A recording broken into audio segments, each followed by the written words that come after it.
नमस्कार मित्रों, देसी ट्यूशंस में आपका स्वागत है। इस वीडियो में हम सीखने वाले हैं 8th standard Maharashtra board new syllabus civics का 6th चैप्टर, जिसका नाम है ब्यूरोक्रेसी, जिसे कहते हैं नौकरशाही। इसके बारे में हम सीखने वाले हैं। अगर आपको मेरा वीडियो अच्छा लगे तो प्लीज़ मेरे वीडियो को लाइक कीजिए, अपने दोस्तों के साथ भरपूर शेयर कीजिए। कुछ डाउट्स हो तो नीचे कमेंट कीजिए, मेरे चैनल को सब्सक्राइब कीजिए। अगर आप मेरे दूसरे वीडियोस देखना चाहते हैं तो मैंने उनकी लिंक डिस्क्रिप्शन में शेयर की है, वहां पर जाकर आप मेरे दूसरे वीडियोस भी देख सकते हैं। तो चलिए शुरू करते हैं। ब्यूरोक्रेसी, नौकरशाही। डिस्ट्रिक्ट कलेक्टर ऑर्डर्स कर्फ्यू, यानी जो जिलाधिकारी होते हैं उन्होंने कर्फ्यू, संचारबंदी घोषित कर दी है। ये न्यूज है। Municipal commissioner presents the budget, यानी महानगर पालिका आयुक्त ने अर्थ संकल्प प्रस्तावित किया, सादर किया। फाइनेंस सेक्रेटरी रिजाइंस, आर्थिक सचिव ने त्यागपत्र दिया। Divisional commissioner will review the revenue collection, विभागीय आयुक्त जो है वो रेवेन्यू कलेक्शन यानी टैक्स कलेक्शन के बारे में देखेंगे। अभी ये क्या होता है, कौन डिस्ट्रिक्ट कलेक्टर होता है, कौन म्यूनिसिपल कमिश्नर होता है, उसके बारे में हमें इस चैप्टर में पता चलेगा।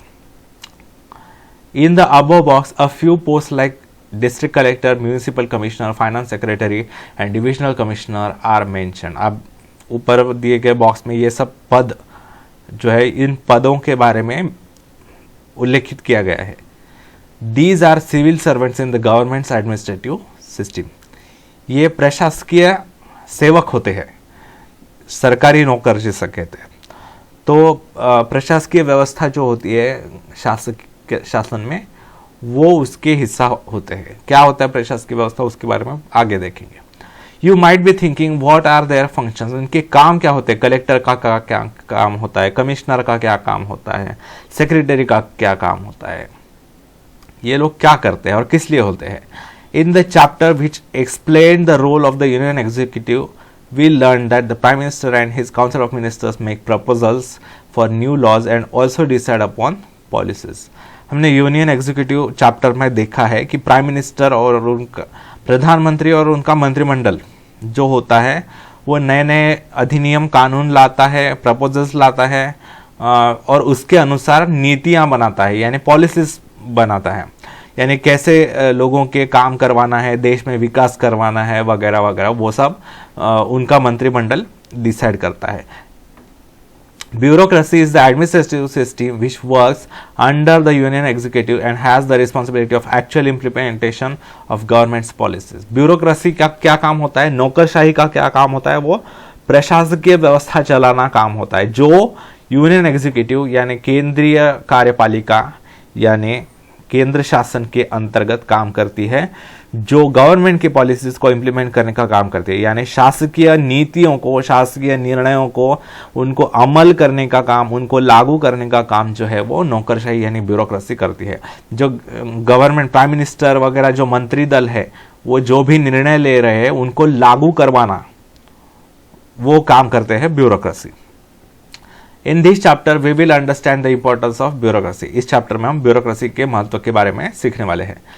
इन any country the government carries out two fundamental types of functions. दो काम करते हैं गवर्नमेंट किसी भी देश में। To defend the country from external aggression and internal threats. पहला काम होता है किसी भी शासन का देश में बाहरी आक्रमण से रक्षा करना देश की, और अंतर्गत जो खतरे हैं, देश को संकट है, उससे भी बचाना। फिर दूसरा काम क्या होता है शासन का, सरकार का, to provide various services to citizens and ease their daily lives which will enable them to develop themselves and the society. नागरिकों को ऐसी सुविधाएं, सेवाएं देना जो उनका नित्य जीवन जो है, हर रोज का जो लाइफ है वो इजी हो जाए, उनको कंफर्टेबल लाइफ जिया जा सके और समाज का विकास हो सके। The first function is to ensure security of the country. पहला महत्वपूर्ण काम है देश की सुरक्षा का ध्यान रखना। This is carried out by the service called the arm forces. ये किसके द्वारा किया जाता है, सशस्त्र सेना द्वारा किया जाता है, arm forces. The role of internal security is carried out as aid to civil authority. जो बाहरी सुरक्षा होती है, बाहर से आक्रमणकारियों को रोकना, बाहरी आक्रमण को रोकना, ये काम होता है डिफेंस का, जो आर्म फोर्सेस करते हैं, यानी जो सशस्त्र बल होते हैं, यानी मिलिट्री, आर्मी, नेवी, एयरफोर्स वगैरह, उनका काम होता है। लेकिन देश के अंतर्गत सुरक्षा का काम किसके पास होता है? सिविल अथॉरिटी, यानी नागरिक अनुशासन, यानी जो इंटरनल पुलिस वगैरह व्यवस्था होती है वो होम मिनिस्टर के पास होता है, उसके प्रमुख होम मिनिस्टर होते हैं। और जो आर्मी, नेवी, एयरफोर्स होते हैं उसके प्रमुख जो होते हैं वो डिफेंस मिनिस्टर होते हैं, रक्षा मंत्री होते हैं। For the second function and administrative system is develop. दूसरा काम जो होता है सिविल अथॉरिटी का, देश की अंतर्गत सुरक्षा और बाकी सुविधाओं को बढ़ाना, उसके लिए एक प्रशासकीय व्यवस्था, एडमिनिस्ट्रेटिव सिस्टम जो है विकसित की गई है। We call it as civil services, उसी को कहते हैं सिविल सर्विसेज, नागरिक सेवाएं, सिटीजन्स की सेवाओं के लिए जो बनाए जाते हैं civil services. The system of civil servants is also known as bureaucracy. Civil servants जो होते हैं यानी नौकरशाह जिन्हें कहा जाता है, नागरिक सेवक, उनको ब्यूरोक्रेसी यानी नौकरशाही कहा जाता है। इन parliamentary democracy, representatives elected by the people and the ministers have the responsibility of administration. हमारे जैसे संसदीय लोकतंत्र में पार्लियामेंट्री डेमोक्रेसी, हमारे यहाँ पार्लियामेंट्री डेमोक्रेसी है, पिछले चैप्टर्स में हमने देखा है, तो उसमें representatives elected by the people यानी लोगों द्वारा चुने गए जो लोग होते हैं, जो मंत्री वगैरह होते हैं, उनके ऊपर जो शासन करने का, प्रशासन, देश को चलाने का जिम्मेदारी होती है उनके ऊपर। The functions of government are discharge by various departments. जो शासकीय काम होते हैं, गवर्नमेंट द्वारा जो काम किए जाते हैं, वो अनेक डिपार्टमेंट्स, विभागों द्वारा लागू किए जाते हैं, उनके ऊपर काम किया जाता है।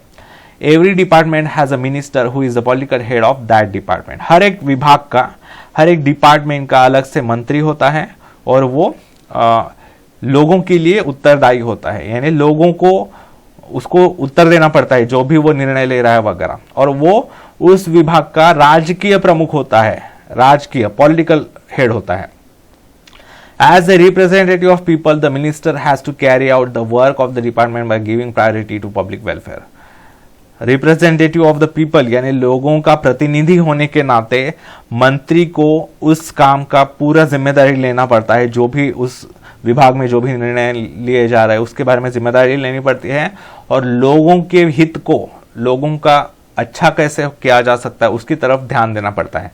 The minister may not be expert in a particular subject, but he or she is conscious of the broad public interest. मंत्री जो होता है वो अभी देखिए रेलवे मंत्री होता है, फाइनेंस मिनिस्टर, अर्थ मंत्री होते हैं, वित्त मंत्री जिन्हें कहा जाता है, या फिर होम मिनिस्टर होते हैं, गृह मंत्री, ऐसे अलग अलग मंत्री होते हैं। लेकिन वो ऐसा जरूरी नहीं है कि रेलवे मंत्री जो होंगे उनको रेलवे के बारे में नॉलेज होगा, या अर्थ मंत्री जो होंगे उनके इकोनॉमिक के बारे में नॉलेज होगा, या फिर होम मिनिस्टर उनको एक्चुअल उनको पुलिस वगैरह के बारे में कुछ पता होगा। ऐसा हर बार तो जरूरी नहीं होता, क्योंकि मिनिस्टर्स जो होते हैं वो लोगों में से चुनकर आते हैं, तो अलग अलग फील्ड्स में वो सेवा देते हैं, लेकिन उनको किसी एक फील्ड में वो स्पेशलिस्ट नहीं होते, उसके कारण मिनिस्टर्स को इतना ज्ञान नहीं होता उस डिपार्टमेंट का।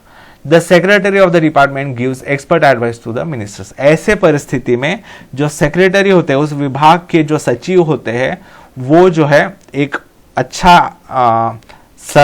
सलाह मंत्रियों को देते हैं। उस विभाग के जो सेक्रेटरी होते हैं, सचिव, वो उस विभाग में स्पेशलिस्ट होते हैं, उनको सारा ज्ञान होता है उसके विभाग का। यानी रेलवे सेक्रेटरी जो होते हैं उनको रेलवे का, पूरा देश के रेलवे का परिस्थिति का ज्ञान होता है। होम सेक्रेटरी जो होते हैं वो उनको पुलिस सर्विस वगैरह कैसा है, पुलिसों की परिस्थिति वगैरह उसके बारे में। डिफेंस सेक्रेटरी जो होते हैं वो हमारे आर्मी, नेवी, एयरफोर्स के बारे में, किसके पास कौन से वेपन्स है, कितने मात्रा में है, किसकी तरफ ध्यान देने की आवश्यकता है, वो सब डिफेंस सेक्रेटरी को पता होता है। तो वो ये जो सेक्रेटरी होते हैं वो मिनिस्टर्स को एक एक्सपर्ट एडवाइस देते हैं कि आप ये ऐसा करेंगे तो अच्छा रहेगा, ये निर्णय लेंगे तो अच्छा होगा। तो वो एक्सपर्ट एडवाइस देते हैं मंत्रियों को। The secretaries are appointed from the civil service. जो सेक्रेटरी होते हैं, सचिव जो होते हैं, वो सिविल सर्विसेज, जैसे आपको पता होगा, आपने सुना भी होगा, यूपीएससी एमपीएससी एग्जाम्स होते हैं हमारे यहाँ, तो उन एग्जाम्स के द्वारा वो सेक्रेटरीज को भर्ती किया जाता है। The aspirations of the people and administrative expertise are thus put in harmony in the parliamentary system.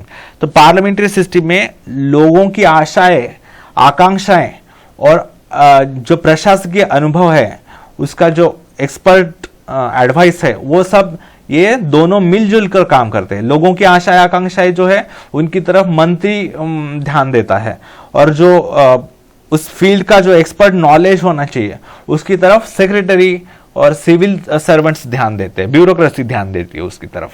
दोनों मिलजुल कर काम करना पड़ता है, क्योंकि सिर्फ लोगों की इच्छाएं अगर है उनके अनुसार भी नहीं चलना पड़ता। अगर लोगों को लगता है कि रेलवे का फ्री ट्रैवलिंग हमें फ्री हो जाए तो बहुत अच्छा है, तो मंत्री तो लेना, मतलब ऐसा लेना भी ले भी सकता है, लेकिन जो एडमिनिस्ट्रेटिव एक्सपर्टीज होते हैं, उसके जो रेलवे सचिव होते हैं, सेक्रेटरी, वो बताते हैं कि ऐसा नहीं चलेगा, हमें टिकट लगाना पड़ेगा और इतना इतना टिकट लगाना पड़ेगा। उससे सरकार का नुकसान होना बचता है और लोगों का भी हित, मतलब ज़्यादा महंगा ना किया जाए टिकट, इसलिए मंत्री जी उसका ध्यान रखते हैं। तो उससे लोगों की इच्छाएं आकांक्षाएं और उस फील्ड का एक्सपर्ट एडवाइस वो मिलजुल कर काम करते हैं। कैरेक्टरिस्टिक्स ऑफ ब्यूरोक्रेसी, विशेषताएं क्या है नौकरशाही की? Permanent mechanism, tax collection, environment protection, maintenance of law and order, provisions regarding social security are certain important task that have to be consistently undertaken by the bureaucracy. Bureaucracy कौन से काम करती है? मुख्यतः टैक्स कलेक्शन यानी कर को संचयित करना, फिर एनवायरमेंट प्रोटेक्शन पर्यावरण रक्षा, maintenance of law and order अधिनियम और अनुशासन की व्यवस्था को पालन करना, यानी लॉ एंड ऑर्डर सुरक्षा, और कहीं एक रीजन में कहीं दंगे तो नहीं कर रहे, चोरी वगैरह बहुत बढ़ तो नहीं रही, गुनहगारी बहुत बढ़ तो नहीं रही, उसको कम रखना। प्रोविजंस रिगार्डिंग सोशल सिक्योरिटी, सामाजिक सुरक्षा स्थापित करना लोगों को, ये सभी काम जो है ब्यूरोक्रेसी द्वारा कंसिस्टेंटली हमेशा किए जाते हैं। This is possible because bureaucracy is a permanent mechanism. Bureaucracy ये क्यों होता है? क्योंकि ब्यूरोक्रेसी परमानेंट रहते हैं। मंत्री तो 5 साल बाद आते जाते रहते हैं, मंत्री जी जो है, मंत्री दल, प्रधानमंत्री वगैरह बदलते रहते हैं हर इलेक्शन के बाद, लेकिन जो ब्यूरोक्रेसी होती है, उनके जो सेक्रेटरी वगैरह होते हैं वो परमानेंट होते हैं। इसके कारण वो उस सेक्टर में, उस डिपार्टमेंट में एक्सपर्ट होते हैं। The Prime Minister and their Council of Ministers change after every election, but the bureaucracy under their control remains constant. प्रधानमंत्री और मंत्रिमंडल तो इलेक्शंस के बाद बदलते रहते हैं, चुनाव के बाद, लेकिन ब्यूरोक्रेसी जो होती है, जो उनके अंडर आती है, उनके नियंत्रण में आती है, वो कांस्टेंट होती है। वो अलग अलग मंत्रियों के साथ, जो नए आएंगे मंत्री, उनके साथ काम करते रहती है। It is permanent in nature, वो परमानेंट होती है। Political neutrality, the bureaucracy is politically neutral. Bureaucracy जो नौकरशाह होते हैं, जो सिविल सर्वेंट्स होते हैं, उनको पॉलिटिकली न्यूट्रल होना पड़ता है, यानी किसी भी पॉलिटिकल पार्टी की तरफ उनको झुकाव नहीं दे सकते वो, क्योंकि आज एक पार्टी का रूलिंग है, कल किसी और पार्टी का आ सकता है। तो ऐसे अगर वो किसी एक पॉलिटिकल पार्टी के तरफ झुके हुए हैं, तो जब दूसरी पॉलिटिकल पार्टी आएगी रूलिंग में, पावर में, तब उनके साथ उनका फ्रिक्शन हो सकता है, झगड़ा हो सकता है। तो उसके ऐसा नहीं चलता। ब्यूरोक्रेसी को पॉलिटिकली न्यूट्रल होना चाहिए, किसी भी पॉलिटिकल पार्टी की तरफ झुकाव नहीं होना चाहिए उनका। This means that regardless of the political party in power, the bureaucracy is suppose to carry out the implementation of their policy decisions with the same efficiency and commitment. कोई भी पक्ष, कोई भी दल सत्ता में हो, लेकिन नौकरशाह जो होते हैं, जो सेवक होते हैं, नागरिक सेवक, उनको अपने नीतियों का अमल जो है लागू करना, वो उसी कमिटमेंट के साथ, उसी प्रामाणिकता के साथ लागू करना पड़ता है, चाहे किसी की भी सरकार हो, किसी का भी शासन हो। In this regard the civil servant should abstain from taking a political stand और act according to their political views. ऐसी स्थिति में जो सिविल सर्वेंट्स होते हैं, नागरिक सेवक जो होते हैं, उनको किसी भी कोई भी पॉलिटिकल स्टैंड नहीं लेना, कोई भी राजकीय वक्तव्य नहीं करना चाहिए, कोई भी राजकीय पॉलिटिकली झुकी हुई किसी पॉलिटिकल पार्टी की तरफ झुकी हुई अपना भूमिका नहीं निभानी चाहिए, ठीक है।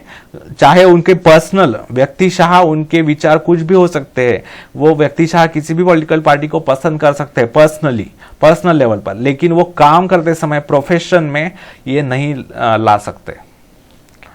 If political party fails to win elections, it has to leave government and another party that wins elections comes to power. अगर कोई पॉलिटिकल पार्टी फेल होती है इलेक्शन जीतने में, हार जाती है चुनाव, तो उनको शासन छोड़ना पड़ता है, गवर्नमेंट छोड़ना पड़ता है, और फिर सत्ता छोड़ने के बाद उनके नई पॉलिटिकल पार्टी, नया दल आ जाता है और वो पावर में आ जाता है। The new government may change some policies of the earlier government. जो नया शासन आता है वो नई नीतियां लाता है, कई बार पहले की शासन की नीतियां छोड़ देता है, फिर नई नीतियां लाई जाती है। तो even in such case the bureaucracy is expected to remain neutral while discharging its duties। तो ऐसी स्थिति में भी ब्यूरोक्रेसी को, नौकरशाही को बिल्कुल न्यूट्रल होना पड़ता है और अपनी ड्यूटीज, अपने कर्तव्य निभाने पड़ते हैं। अगर नए शासन ने नए सत्ता परिवर्तन के बाद जो है नई नीतियां लाई हैं, तो पुरानी नीतियां कितनी भी अच्छी हो या कितनी भी बुरी हो, उनको बदलकर नई नीतियां जैसे मंत्री महोदय चाहते हैं उसके अनुसार लागू करवाना पड़ता है। Anonymity means that a civil service should not be held directly responsible for any success or failure of policy। Anonymity मतलब अनामिकता यानी किसी भी सिविल सर्वेंट को, किसी भी सिविल सर्विस में किसी भी सिविल सर्वेंट को, किसी भी ऑफिसर को डायरेक्टली जिम्मेदार नहीं लेना चाहिए किसी भी नीति के यश के लिए या अपयश के लिए। यानी कोई सक्सेसफुल होती है कोई नीति, कोई पॉलिसी, तो उसका क्रेडिट जो है उसको सिविल सर्वेंट को नहीं जाएगा, उसका क्रेडिट मंत्री को जाएगा, मिनिस्टर को जाएगा। या फिर कोई पॉलिसी फेल भी होती है तो उसका भी जो ब्लेम है वो मंत्री की तरफ जाएगा, ना कि किसी भी ब्यूरोक्रेट की तरफ। It is the minister who is responsible for the efficient and smooth functioning of the concerned departments। मंत्री जो होते हैं वो जिम्मेदार होते हैं ब्यूरोक्रेसी को, अलग अलग डिपार्टमेंट्स को, अलग अलग विभागों को बहुत ही अच्छी तरीके से काम करवाने के लिए, उनकी तरफ से स्मूथ फंक्शनिंग करवाने के लिए, efficient. It is the minister who as the head of that department is accountable for any inefficiency। जो भी जिम्मेदार होता है व्यक्ति वो मंत्री होता है उस डिपार्टमेंट का, ना कि वो सिविल सर्वेंट्स। वो ब्यूरोक्रेट्स रिस्पॉन्सिबल नहीं होते, मंत्री रिस्पॉन्सिबल होते हैं, चाहे किसी पॉलिसी का फेल्यूर हो या सक्सेस हो। Civil servants are never publicly criticise. Civil servants को, जो नौकरशाह होते हैं, जो ब्यूरोक्रेट्स होते हैं, जो ऑफिसर्स होते हैं, पब्लिक ऑफिसर्स, उनको कभी भी पब्लिकली, मतलब मीडिया में हो गया या कहीं पर भी हो गया, विपक्ष भी उनको क्रिटिसाइज नहीं कर सकता, उनकी निंदा नहीं कर सकता, उन पर टीका टिप्पणी नहीं कर सकता। The parliament holds the minister responsible for the mall practices. अगर कोई गलत काम हो रहा है, जैसे भ्रष्टाचार वगैरह हो रहा है किसी विभाग में, तो पार्लियामेंट यानी लोग जो होते हैं, लोक प्रतिनिधि या लोग हो गए आम, वो उस विभाग के मंत्री को जिम्मेदार ठहराते हैं, ना कि सिविल सर्वेंट को। अगर किसी विभाग में अगर कोई गलत काम हो रहा है, कोई भ्रष्टाचार हो रहा है, तो उसके लिए रिस्पॉन्सिबल कौन होता है? मिनिस्टर होता है। In such case the minister bears the responsibility and protects the bureaucracy. तो ऐसे स्थिति में अगर कोई गलत काम हो रहा है तो उसकी जिम्मेदारी पूरी तरीके से मंत्री के ऊपर जाती है और ब्यूरोक्रेसी को वो प्रोटेक्टेड रखता है। Significance of Indian bureaucracy. भारतीय नौकरशाही की क्या विशेषताएं हैं? The structure of Indian bureaucracy is extensive and complex. बहुत ही एक्सटेंसिव स्ट्रक्चर है, बहुत ही कॉम्प्लेक्स है। Several important reforms that were introduced during the post-independence period have been effectively implemented by the bureaucratic structure।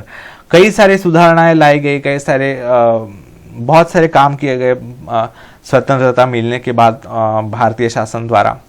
तो वो जो है वो लागू करवाना ब्यूरोक्रेसी द्वारा किया गया है, नौकरशाहों द्वारा किया गया है, उसको लागू करवाने का काम। Today we see many positive social changes reaching to a common people. कई सारे अच्छे बदलाव दिखाई दे रहे हैं हमारे समाज में जो आम लोगों तक पहुंच रहे हैं। These changes have been brought by the Indian bureaucracy by implementing the policies made by the government. तो ये चेंजेस कैसे आए हैं हमारे समाज में, अच्छे अच्छे बदलाव, ये जो चेंजेस जो है वो शासन द्वारा, मंत्री द्वारा लिए गए निर्णयों का अच्छी तरीके से लागू करवाना उनको ब्यूरोक्रेसी करती है। उसके कारण वो अच्छे तरीके से लागू करवाने के कारण हमारे देश में पॉजिटिव मतलब प्रोग्रेस वगैरह दिखाई दे रही है।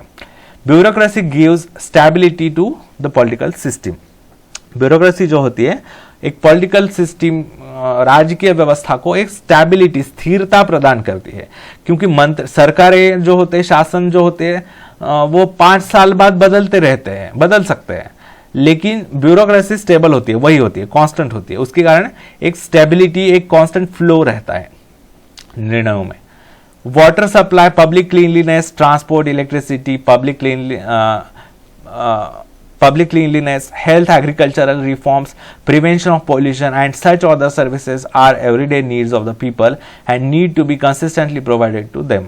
अभी बहुत सी चीजें होती है जो लोगों को डेली नीड्स होती है, हर रोज जरूरत होती है उनकी, जैसे पानी आना, नल को पानी लाना, जो पब्लिक क्लीनलीनेस, सार्वजनिक जगहों पर स्वच्छता रखना, हेल्थ, आरोग्य सुविधाएं रखना, किसानों के हित में खेती में अच्छे सुधार लाना, या फिर प्रदूषण को रोकना। ऐसी कई सारे आवश्यकताएं होती है, ऐसी कई सारी सेवाएं होती है जो लोगों को हमेशा बार बार लगती रहती है, हर रोज लगती रहती है। तो this brings stability in the day to day life of the people. अगर ये सेवाएं अच्छी तरीके से हो रही है तो लोगों के जीवन में स्थिरता आती है। Secondly, it is important to understand that bureaucracy is an important instrument of social transformation. Bureaucracy जो होती है, जो नौकरशाही होती है, जो नागरिक सेवक होते हैं, वो क्या करते हैं, एक समाज में ट्रांसफॉर्मेशन, बदलाव लाने का महत्वपूर्ण एक इंस्ट्रूमेंट है, एक अस्त्र है।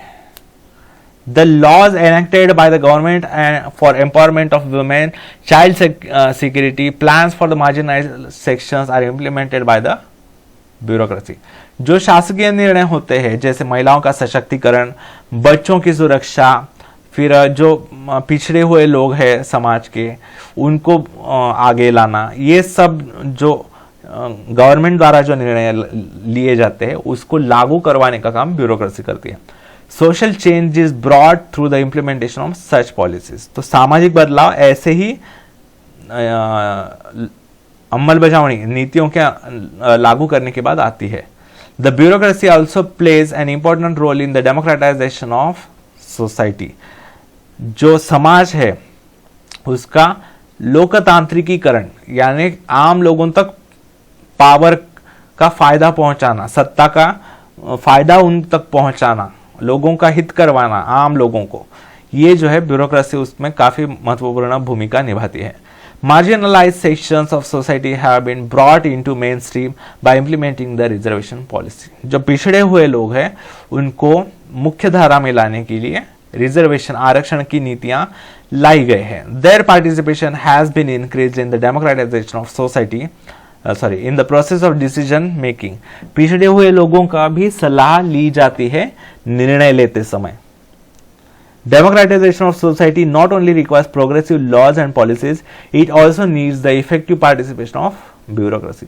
डेमोक्रेटाइजेशन यानी लोकतांत्रिकीकरण, यानी आम लोगों तक कोई निर्णय पहुंचाना बस केवल लॉज मतलब कानून, अधिनियम या नीतियां लाने से नहीं होता, उनको लागू करने के लिए ब्यूरोक्रेसी का भी अच्छा हिस्सा होना पड़ता है, उनको भी महत्वपूर्ण भूमिका निभानी पड़ती है नौकरशाही को, नागरिक सेवकों को। टाइप्स ऑफ सिविल सर्विसेज, नागरिक सेवाओं के विविध प्रकार। In India there are 3 main types of civil services. 3 मुख्य तरह के नागरिक सेवाएं हैं। पहला है ऑल इंडिया सर्विसेज, मतलब पूर्ण भारत के लिए वो लागू होती है। They include the Indian administrative services, IAS, Indian police service, IPS and Indian forest service, IFS। यानी ऑल इंडिया सर्विसेज में कौन कौन से आते हैं? इंडियन एडमिनिस्ट्रेटिव सर्विसेज मतलब भारतीय प्रशासकीय सेवा, IAS जो IAS ऑफिसर्स होते हैं, कलेक्टर्स वगैरह। फिर IPS भारतीय आरक्षी सेवा, यानी भारत इंडियन पुलिस सर्विस, तो आईपीएस जो पुलिस कमिश्नर्स इंस्पेक्टर्स वगैरह होते वो, फिर इंडियन फॉरेस्ट सर्विसेज, ठीक है, भारतीय वन सेवा आईएफएस, ये 3 जो होते हैं वो ऑल इंडिया सर्विसेज आते हैं।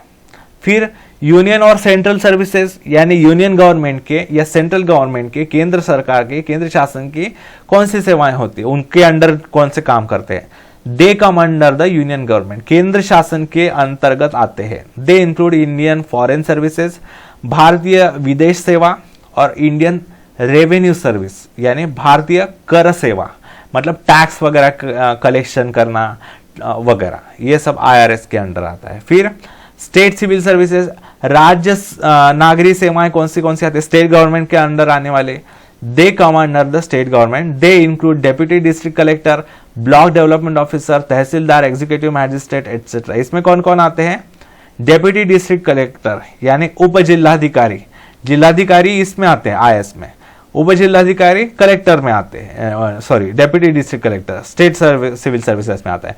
ब्लॉक डेवलपमेंट ऑफिसर, इन्हें मराठी में गट विकास अधिकारी कहते हैं, यानी जो महानगर पालिका के हो गए या नगर पालिका ग्राम पंचायत के अंडर जो गांव का विकास करने के लिए होते हैं वो। फिर तहसीलदार यानी तालुका लेवल पे पूरा मतलब एडमिनिस्टर करने का काम। They are recruited through competitive examinations held at the state level, ये किसके द्वारा भर्ती किए जाते हैं, कॉम्पिटिटिव एग्जाम्स करवाई जाती है, एमपीएससी जिसे कहा जाता है, महाराष्ट्र पब्लिक सर्विस कमीशन, ठीक है, महाराष्ट्र राज्य सेवा आयोग, ऐसा नागरिक राज्य सेवा आयोग ऐसा कुछ तो है। Indian Constitution has established autonomous institutions like the Public Service Commissions to ensure that the civil servants are selected on the basis of criteria of merit and efficiency. भारतीय संविधान ने एक ऑटोनॉमस इंस्टीट्यूशन स्वायत्त संस्थाएं बनाई हैं, पब्लिक सर्विस कमीशंस यानी नागरिक सेवा आयोग जिन्हें कहा जाता है, जो नागरिक सेवक यानी नौकरशाहों को, इन ऑफिसर्स को, इन अधिकारियों को भर्ती करवाती है on the basis of merit and efficiency. वो कितने कार्यक्षम है, कितने अच्छे हैं अपने विभाग में, ये देखकर भर्ती की जाती है। The union public service commission that is UPSC conducts examinations for recruitment and appointment of candidates for all India services and central services, ठीक है। यूपीएससी जो होता है वो केंद्र सरकार के लिए, सेंट्रल गवर्नमेंट और ऑल इंडिया सर्विसेज के लिए यूपीएससी भर्ती करता है। और the Maharashtra public service commission जो एमपीएससी है selects candidates through competitive examinations and recommendations them to the government to be recruited in the state administration. राज्य शासन के अंतर्गत जो आते हैं वो एमपीएससी उनको रिक्रूट करता है, उनकी भर्ती करता है। In order to provide opportunities to all sections of society to enter in bureaucracy and civil services, there is a provision for reservations for the scheduled caste, scheduled tribes, women, other backward castes and specially abled। तो समाज के सभी तबकों को bureaucracy में हिस्सा लेने को आना चाहिए, इसलिए जो है रिजर्वेशन आरक्षण दिया गया है।